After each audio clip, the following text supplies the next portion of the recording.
이번 시간에 학습할 학습 목표와 학습 내용을 확인해 보세요.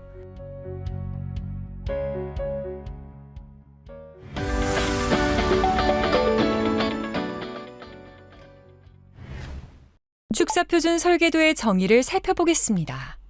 모든 건축 설계도는 건축사가 제작을 하도록 규정되어 있는데요. 하지만 축사표준 설계도는 농림축산식품부 장관이 작성하고 국토교통부 장관이 인정한 설계도면을 말합니다. 축사표준 설계도는 국토교통부 장관이 인정한 설계도면이기 때문에 인허가 절차에 있어서 건축사가 작성한 것과 동일한 효력을 갖고 있습니다. 따라서 설계비가 절감되며 건축신고로 할 수 있기 때문에 감리자를 선정하지 않아도 되어 감리비가 절감되는 장점이 있습니다. 축사표준 설계도는 다중이 이용하는 것을 감안하여 지역별로 설계를 하였고 축산법과 관련 법령을 적용하여 선택하여 적용할 수 있도록 설계되었는데요. 이 중에서 원하는 것으로 선택해서 사용할 수 있도록 구성이 되었습니다. 설계 종류는 평사와 다단 케이지로 구분하여 설계하였고 또한 설계 규모의 경우 축사 길이를 조절하여 선택할 수 있는 가변형 설계도로 작성되었습니다. 시설 배치에서는 차단 방역을 고려하여 가축 전염병 예방에 적합한 배치 개념의 예시도를 수록하였습니다. ICT 관련 자료를 수록하였고 냄새 저감 방법을 수록하였습니다.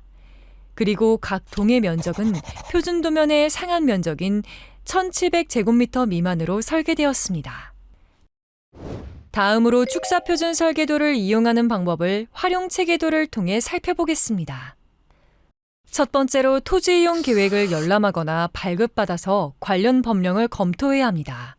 우리나라에서는 축사 건축이 가능한 토지의 용도가 구별되어 있고 축사 건축이 불가능한 토지에서는 축사 건축이 불가능하기 때문에 대지의 현황 파악과 토지의 면적에 비례하여 건물의 상한 면적을 정할 수 있습니다. 따라서 가축의 사육 규모를 사전에 검토해야 합니다. 두 번째로 축사 건축이 가능한 토지라 하더라도 지역별로 건폐율이 다르게 적용되기 때문에 해당 토지의 상한 건축 면적 내에서 축사 면적을 결정해야 합니다.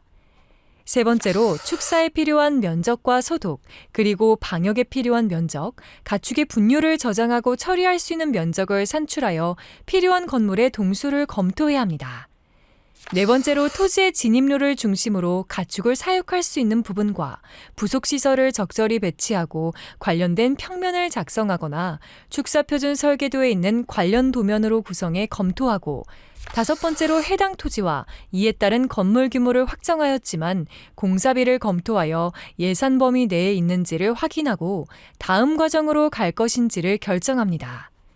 여섯 번째로 검토 결과 이상이 없는 경우 건축 인허가로 진행을 하는데요. 100% 축사표준 설계도만 이용하여 인허가를 할 수는 없습니다. 토지의 안전에 관한 토목도면과 가축 분뇨를 위한 배출 허가용 도서를 별도로 구비해야 하므로 건축설계사무소와 협력하여 진행하는 것이 좋습니다. 이후의 진행 과정은 건축 행정에 관한 사항이므로 허가권자와 건축설계사무소에서 진행할 내용입니다. 중요한 것은 건축 허가를 받고 진행하는 과정에서 변경되는 사항이 축사표준 설계도와 상이할 경우 허가권자와 협의 후 진행해야 합니다.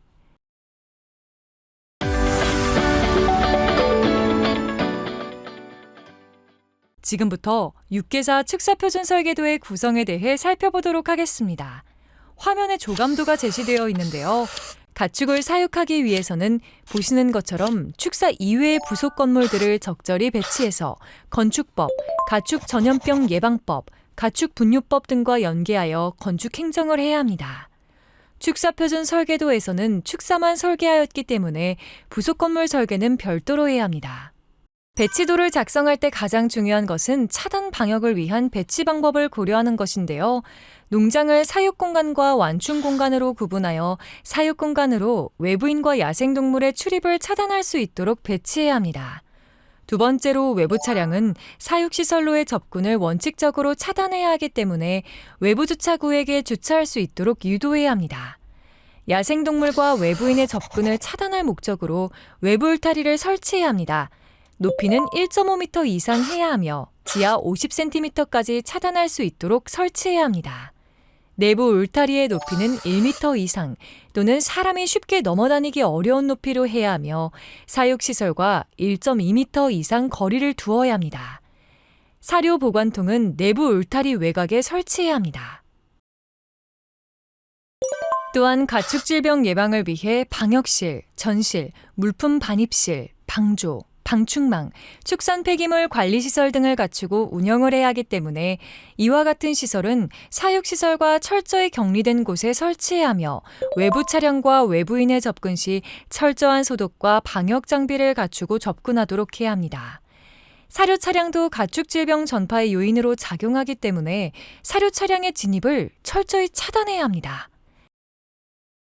5번째로 별도의 출구를 만들어서 가축분뇨 반출 차량이 사육시설로 들어오지 않고 외부에서 반출할 수 있도록 배치해야 하고 출입구를 별도로 설치해야 합니다. 마지막으로 야생동물의 접근을 방지할 수 있는 내외부 울타리를 설치해야 합니다. 시설 배치에 대한 내용을 살펴볼까요? 첫 번째로 농장 사무실은 내부 울타리 외곽에 배치하고 외부인의 접근은 외부 출입구를 이용할 수 있도록 합니다.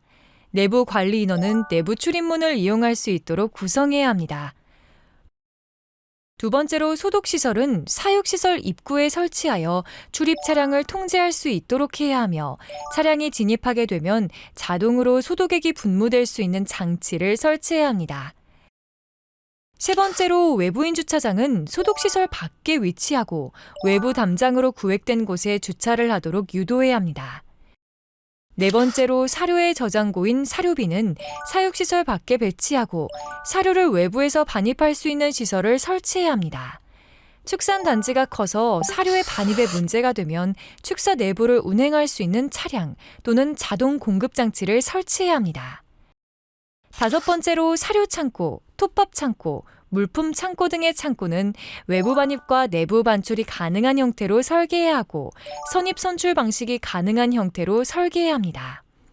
6번째로 퇴비사, 즉 가축의 분뇨를 저장 및 처리하는 시설은 내부 울타리와 외부 울타리 사이에 축사에서 가까운 곳에 위치하도록 하고 반출은 전용 출입구를 통하여 외부에서 접근하여 이용할 수 있도록 배치해야 합니다.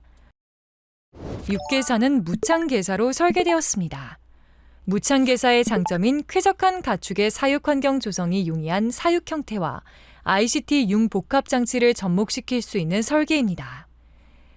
육계사는 평사와 5단 케이지사로 설계되었습니다. 설계 종류와 규모에 대해 살펴보겠습니다. 육계사의 종류는 평사와 다단식인 5단 케이지사로 설계되었습니다. 먼저 평사입니다. 건물폭 14.5m, 처마 높이 4.14m, 건물 길이는 최소 40m에서 최대 112m까지 가변형으로 구성되었습니다. 건물 면적은 최소 580제곱미터에서 최대 1624제곱미터까지 구성되었고 사육 규모는 축산법을 적용할 경우 최소 12064수에서 최대 39,208수까지 사육할 수 있고 동물복지 인증 기준을 적용할 경우 최소 9,280수에서 최대 31,160수까지 사육할 수 있습니다. 다음으로 다단식인 5단 케이지는 건물폭 12.7m, 처마 높이 5.1m, 건물 길이는 최소 40m에서 최대 112m까지 가변형으로 구성되었습니다. 건물 면적은 최소 508제곱미터에서 최대 1422제곱미터까지 구성되었고 사육 규모는 최소 18,869수에서 최대 67,391수까지 사육할 수 있는 가변형으로 구성되었습니다. 동물복지형으로 사육하고자 하는 농가는 평사를 선택하셔야 합니다. 평사의 경우 적용사항은 사육 밀도는 39kg/제곱미터, 30km/제곱미터, 급이기의 배치는 65수당 1개로 배치하였고 급순이풀의 경우 10수당 1개를 배치하였습니다. 횃대의 설치는 1000수당 2m를 설치하여 동물복지인증 기준에 충족하도록 설계되었습니다. 육계 케이지 5단 설치, 원형 급이기 60cm 간격, 니플 간격 2.5cm, 케이지 간격, 통로폭 1.2m 이상 확보되어야 합니다. 개분 처리는 개분 벨트를 적용했습니다. 다단식 케이지 평면 설계도입니다. 케이지 배치는 160.76제곱미터 곱하기 5단 곱하기 4열, 총 3215.2제곱미터입니다. 평사의 경우 천장 높이는 3.3m이며 처마 높이는 입기구의 높이를 포함하여 4.1m입니다. 다단식의 천장 높이는 4.3m, 처마 높이는 입기구를 포함하여 5.1m입니다. 평사형 평면도입니다. 설계 조건을 살펴보면 먼저 지역별로 하중 조건을 적용해서 6종으로 구조 설계를 하였고 대지 조건의 경우에는 평지로 가정을 해서 설계를 하였습니다. 단 예외사항이 있는데요. 토지의 안전을 위한 설계인 토목 설계와 가축 분뇨의 저장과 처리를 위한 환경 설계, 그리고 가축의 질병 예방을 위한 차량 소독 시설 등은 설계에서 제외했습니다. 지역별 하중 조건은 전국을 6개의 지역으로 구분하였습니다. 축사 표준 도면을 적용하기 전에 해당 지역을 먼저 확인하고 적용해야 됩니다. 먼저 1A 지역입니다. 중부 내륙 지역으로 노란색으로 칠해진 부분입니다. 우리나라의 대부분이 이 지역에 속해 있습니다. 경기 최북단의 포천부터 전라남북도까지 분포되어 있습니다. 하중 조건은 눈은 50cm 이하이고 바람의 영향은 30m/s로 설계되어 있습니다. 다음으로 1B 지역입니다. 해당 지역은 서해 북부 해안 지역인 강화와 서해 중부 해안 지역인 평택과 남부 해안 지역인 고창 지역입니다. 하중 조건은 1A와 동일하지만 바람에 노출되는 정도가 바닷가로서 바람의 영향을 더 받는 지역입니다. 다음으로 2A 지역입니다. 중부 내륙의 제천과 전북 지역의 정읍입니다. 하중 조건은 바람의 영향은 1AB 지역과 동일하지만 눈이 70cm 이상 오는 지역입니다. 다음으로 2B 지역입니다. 눈은 50cm 이하이지만 바람의 영향이 35m/s까지 적용되는 지역으로 서산과 목포 지역이 되겠습니다. 다음으로 3A 지역입니다. 남부 해안 지역으로 눈의 영향보다는 강한 바람의 영향을 받는 지역입니다. 완도부터 부산까지 남부 해안을 따라 분포되어 있습니다. 다음으로 3B 지역입니다. 이 지역은 강릉, 태백, 인제 등 강원도 산간 지역으로 바람의 영향과 눈의 영향을 받는 지역입니다. 이와 같이 지역별 하중 조건이 다르기 때문에 해당 지역을 확인하고 적용해야 합니다. 구조재의 선정에 있어서 사용 농가에서 구입이 용이하고 경제적이며 운반이 용이한 재료를 선택하여 적용하였습니다. H연강 구조와 LED 구조 2종을 설계한 것 중 선택하여 적용하면 됩니다. 6개의 환경 조건은 여름철 최대 환기량, 겨울철 최소 환기량을 기준으로 배기팬을 설치하면 됩니다. 환기 방법에 있어서 모든 입기는 천정 입기, 배기는 터널식, 크로스식 2종으로 적용됩니다. 쿨링 패드 또는 소독, 냉각, 제습된 공기가 입기되도록 공간을 확보하였고 배기에서는 집진망을 거쳐서 배기되므로 오염된 공기가 다시 입기되는 것을 방지하는 효과와 냄새 저감 기능을 적용하였습니다. 쿨링 패드를 이용한 냉각 효과와 관련된 자료입니다. 쿨링 패드의 두께가 두꺼울수록 냉각 효과가 크게 나타납니다. 여름철에는 쿨링 패드를 통과한 공기의 풍속을 높여서 체감 온도를 낮추는 효과를 함께 적용해야 혹석이 냉각 효과를 크게 할 수 있습니다. ICT 장비 적용은 동물 복지, 인건비 절감 및 쾌적한 가축 환경 조성에 있어서 중요한 요소입니다. ICT는 인포메이션 앤 커뮤니케이션 테크놀로지의 약자로서 정보기술과 통신기술의 합성어로 각종 센서에서 발생하는 정보를 운영 및 관리기기에 입력하여 생산에 활용하는 방법을 의미합니다. 내 외부 환경 요소인 온도, 습도, 풍속을 측정할 수 있는 센서와 정전 또는 화재 등 긴급을 요하는 경우 작동하는 센서, 그리고 암모니아 등 냄새를 감지하는 센서, 조도나 환풍기를 제어하거나 음수량과 수압을 관리할 수 있는 제어기와 CCTV를 이용하여 동물의 움직임을 관찰하여 건강하지 못한 가축을 선별할 수 있는 장비를 활용하므로 가축을 건강하게 키우는 데 있어서 노동력을 절감하고 생산성을 높일 수 있는 장비입니다. 관리실이나 휴대폰의 모든 정보를 볼 수 있도록 하고 제어할 수 있도록 축사 표준 도면에서는 예시 도면으로 작성되었습니다. ICT 장비의 기본적인 운영 체계로는 CCTV, 환경 모니터링 시스템 및 이와 연관된 센서, 음수량 측정기, 사료빈에 설치하는 측정 센서 등이 있습니다. 전실입니다. 전실의 권장 크기 3m 곱하기 6m로서 외부로부터 오염물이나 병원체의 유입과 유출을 차단하는 목적이 중요합니다. 따라서 일상복을 작업복으로 갈아입기 전에 샤워와 탈의를 할 수 있는 공간과 에어샤워, 자외선 소독, 그리고 간단한 휴대장비 반입 시 장비 소독을 위한 공간이 반영되었습니다. 평사축사의 가변 범위입니다. 건물폭 14.5m는 동일하게 적용되며 건물의 길이가 가변되어 최소 길이 40m부터 112m까지 4m씩 증가되어 적용됩니다. 최소 면적은 580제곱미터부터 58제곱미터씩 증가되어 최대 1624제곱미터까지 증가되어 적용됩니다. 사육 가능수는 최소 12064수에서부터 최대 39,208수까지 사육 가능합니다. 사용 농가에서는 원하는 규모를 선택하여 적용하면 됩니다. 다단식 축사 가변 범위입니다. 건물폭 12.7m는 동일하게 적용되며 건물 길이가 가변되어 최소 길이 40m부터 112m까지 4m씩 증가되어 적용됩니다. 최소 면적은 508제곱미터부터 50.8제곱미터씩 증가되어 최대 1422.4제곱미터까지 증가되어 적용됩니다. 사육 가능수는 최소 18,869수에서부터 최대 67,391수까지 사육 가능합니다. 사육 농가에서는 원하는 규모를 선택하여 적용하면 됩니다.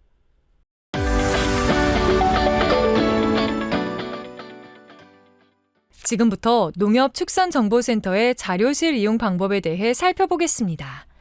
축사표준 설계도를 열람하거나 출력하기 위해서는 농협축산정보센터 홈페이지에 접속한 후 상단의 자료실로 들어가면 됩니다. 자료실에서 축사표준 설계도 항목을 선택하고 양계를 선택하면 축사표준 설계도 전부를 열람하거나 내려받기를 할 수 있습니다.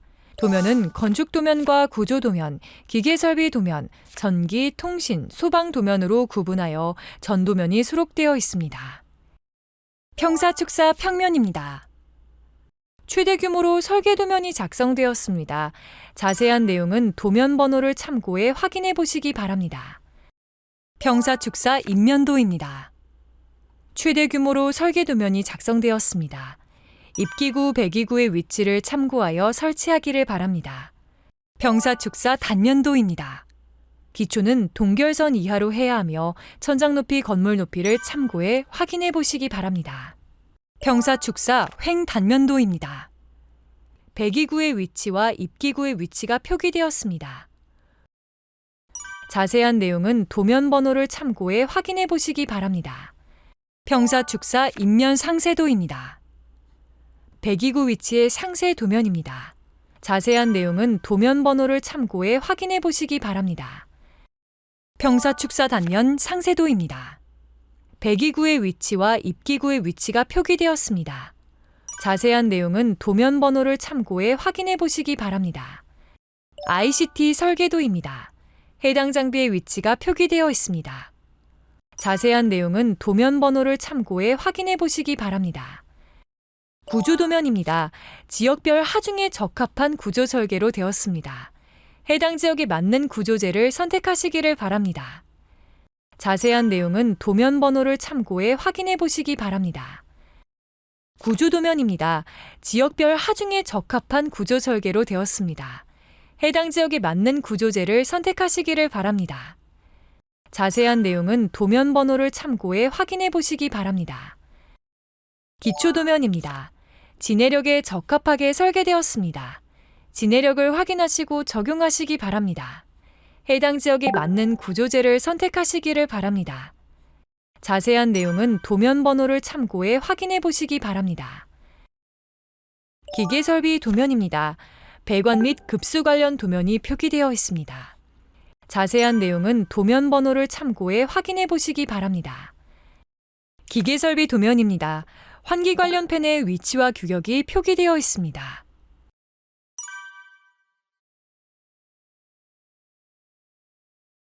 전기 설비 도면입니다. 전기 설비 관련 도면이 표기되어 있습니다.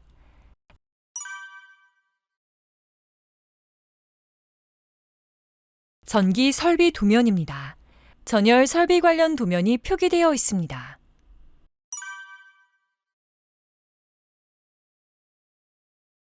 전기 설비 도면입니다. 필을 설비 관련 도면이 표기되어 있습니다.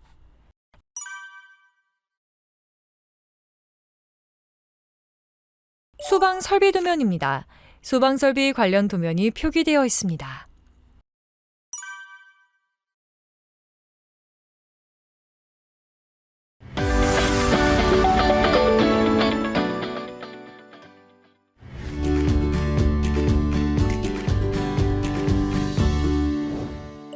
건축 행정의 축사 표준 설계도를 어떻게 활용하여야 하나요? 먼저 내게 맞는 규모를 먼저 찾아보고 적용하여야 합니다. 그동안 개사를 위한 축사 표준 설계도는 지금까지 총 31종이 개발되었지만 현행 법령에 적합한 것은 2016년도와 2019년도에 발표된 도면만 유효합니다. 2019년 6개사의 장점은 평사와 다단 케이지의 2종으로 개발되어 동일 면적에서 평사보다 많이 사역할 수 있도록 한 것이 특징입니다. 다음으로 건축 행정을 위한 도서를 구성하여야 하는데 축사 표준도만 갖고 인허가를 할 수는 없습니다. 축사 표준도 이외에 가축 분뇨 배출 시설 허가를 위한 도서와 가축을 사육할 수 있는 축산업 허가를 위한 도서를 같이 작업해서 전체 시설 배치도를 작성하는 것으로 완성됩니다. 또한 건축 행정을 위한 도서에는 부지 안전을 위한 토목 도서와 가축을 키우기 위한 사육시설을 포함한 방역시설과 소독시설을 위한 도서를 별도로 작성하여야 합니다. 그러니까 축사 표준도를 제외한 나머지 필요시설은 별도 설계를 해서 전체 건축 행정에 필요한 도서를 완성하여야 합니다. 축사 표준 설계도를 변경하여 사용할 수 있나요? 축사 표준 설계도를 이용할 경우 건물의 치수, 즉 건물의 폭, 기둥 간격, 건물의 길이, 건물의 높이는 변경할 수 없습니다.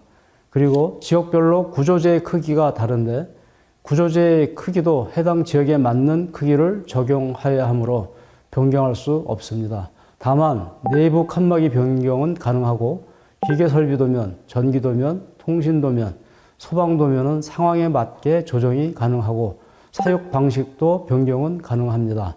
다만 건축 행정 부분과 배출시설 허가, 축산업 허가는 허가를 담당하는 해당 부서가 다르기 때문에 각각의 기준에 적합하게 작성되어야 합니다. 평사의 바닥을 콘크리트로 해야 하나요? 일반적으로 축사의 바닥은 가축 분뇨가 유출되지 않는 구조로 하여야 하기 때문에 콘크리트 바닥을 선호하지만 재료를 꼭 콘크리트로 하지 않아도 됩니다. 다만 흙바닥으로 할 경우 개분이 지하로 스며들지 않도록 축사 바닥 하부에 방수층을 만들어야 합니다. 특히 개사 바닥이 깔집 바닥일 경우 6개 출하 후 개사 내부를 청소하고 충분히 건조시킨 다음 새로운 깔집을 깔아야 하기 때문에 건조 시간을 고려하여 바닥재를 결정하면 되겠습니다.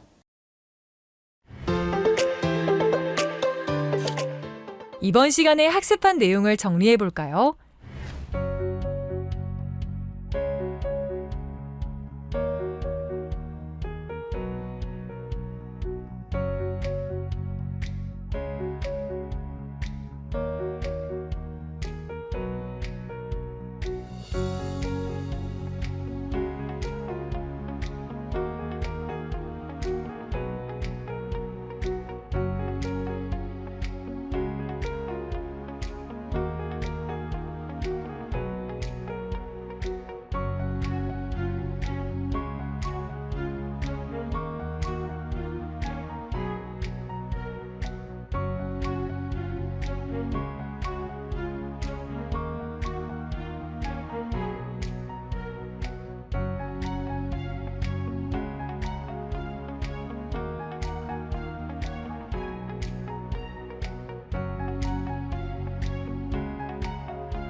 이것으로 축사표준 설계도 6개사에 대한 학습을 마치겠습니다.